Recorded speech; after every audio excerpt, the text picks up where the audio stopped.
Good afternoon, folks. This is Greg Judy at Green Pastures Farm. We just almost got the finishing touches done here on the ram farm. This is that section of fence that we agreed to put in for Brent if we would get a lease on this farm, and so that's what we've done. We got the woven wire up, we got the steel post in. We just got through putting in one strand of barbed wire here on top. And we had a couple spots right here where there's a real low spot. And these posts are in the ground 1.5 feet, but that's not enough. And so they were gonna pop up. And so what we do, I do this on high tensile fence too. I take a post and drive it at a 45. That's a 6.5 foot post, folks. It's in the ground 4 foot. And then you take a soft galvanized wire and you wrap it around there. That one's on there 1, 2, 3, 4, 5, 6 times. And you make sure you get it tight enough that these little nubs sticking up don't let it pop up. And I did that on both of these low spots. There's another one right there. Okay, it can't, this post here that's in the low spot now, there's no way that's gonna come up. It can't. Now some people say, oh, that looks kind of ugly or whatever, and you should have put an earth anchor there.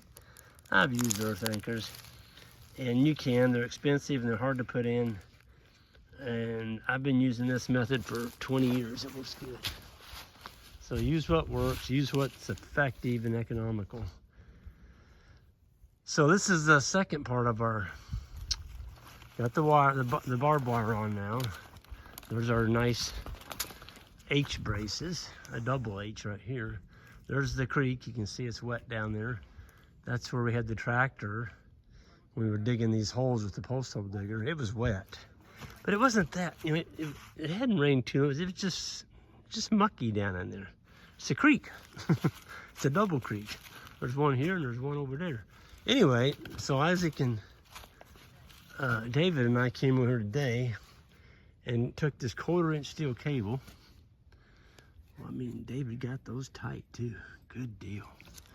And we've got 6 eye bolts on here, all the way across to that middle post.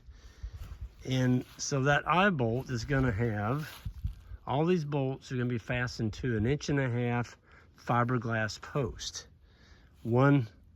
It's 35 feet from here, from where my hand is to that center post. It's 35 feet. That other opening on the other side of that post is 32 feet. So I'm gonna take some of my fiberglass posts that I buy. We buy it in 24-foot stock lengths, and we're gonna drill holes in that pole and put it on this eye bolt. And then I've got a whole bunch of carriage bolts that we're gonna put 10. I've got metal roofing that we took off of a barn. It's still pretty good shape. It's just, you know, it's used roofing. And we're gonna fasten it. We're gonna cut it in lengths to where it'll go clear to that post. And so when the rain floods, I mean, there's a lot of drainage going up this creek here, folks. And when it rains, that water will come rushing down through here, and it's gonna hit that tin, and the tin will swing up. I've got one of these water gaps on Doc's farm. It's been there for 20 years. I've never touched it since I put it in. Works like a champ. So all the debris comes flooding down through here, trees, posts, I don't care what it is. And it goes under that tin. The tin will actually raise up on top of the creek. Then the water level goes down, the tin comes back down to the ground. So your animals are not gonna get out. And this is a pretty good little trick. It's nice to have young men around. Isaac, I was getting ready to fire up the chainsaw, and I was gonna cut this thing off up here, you know, and then just take my chainsaw and slice it down. He's like, Greg, why don't you take your chainsaw and just stick it through that tree? So that's what I did. On this side here, I just bored a hole right through there with my chainsaw. You can see the other side. There it is. And this cable is right in that notch. And that's gonna be our height. And here's our next section. So we've got 6 eye bolts for each piece. This is gonna work like a champ.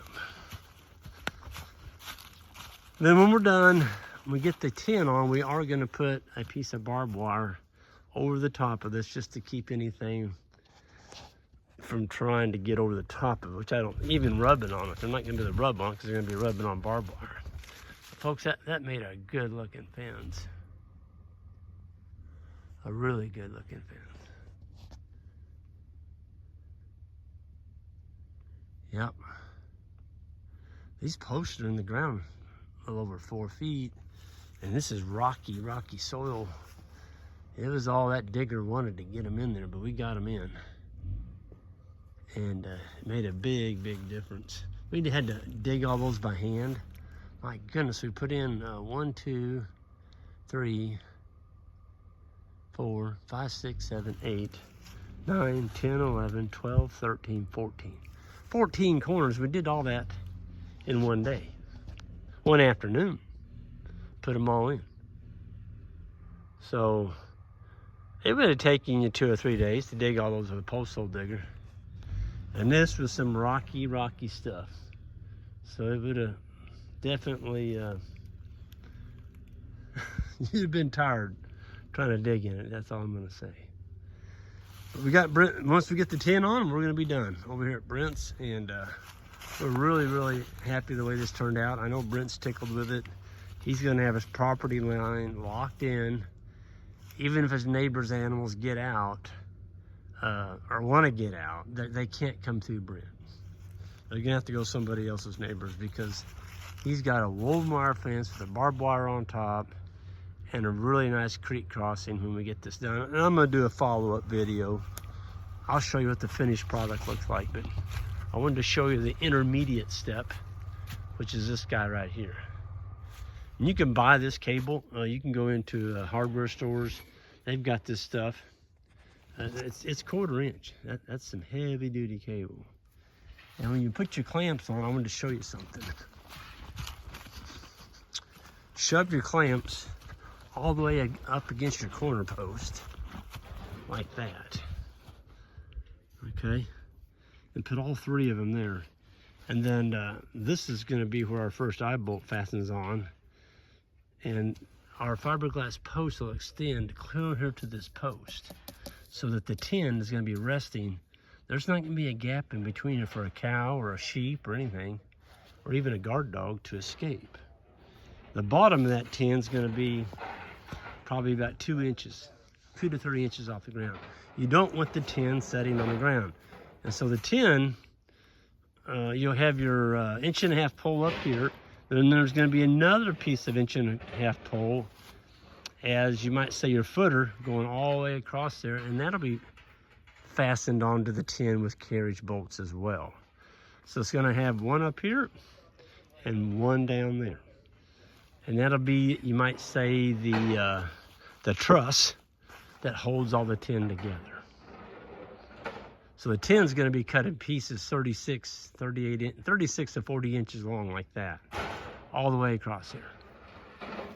So yeah, I'm going to get this done, and that's just one project we don't have to do this winter. We can cross that one off of our list and go on to the next one. You know, it feels good to get a project done, especially a big project. I mean, this has been some work. And but when you get done, you've got a really nice looking fence, good strong corners. Folks, we're never going to have to touch this again. Not in our lifetime. Those are black locusts. The cross braces, those are black locusts. And those are, of course, the eastern cedar. Wonderful stuff for corners, as long as you get a big one like these are. You've got to use a big cedar. You can't use a little one. If it doesn't have any red in the center of it, don't use it for a corner. All it's going to do is rot off. But these have red. You can tell this is a good post by looking at these knots. See that? That's not a knot, that's a limb. That's solid red out to the edge of the limb. Well, older, more mature, the eastern cedars have that. Well, you look right there. Look at that one. That post has got red clear out to the edge of it. It's gonna last forever. And of course, this one is a black locust. It's just unbelievable. That darn stuff will be there 70 years. It's an anti-rot. Well, here's a piece I cut off. Look at this. Yeah.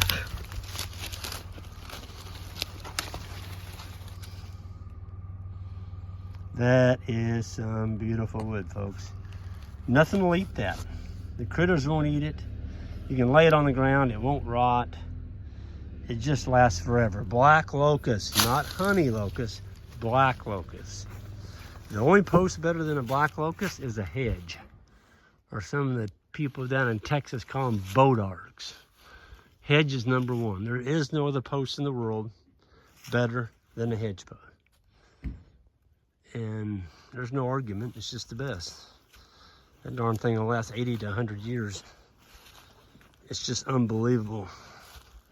And they're heavy, my goodness, they're heavy posts. Well, the boys that got me loaded up, they got the wire, everything, the posts, they're ready to go. We're ready to go move cows. Folks, we're gonna see you all next time. Hit that subscribe button on the way out. And I'll be coming back here later to do a finish up video on this creek crossing down here. Everyone have a great day.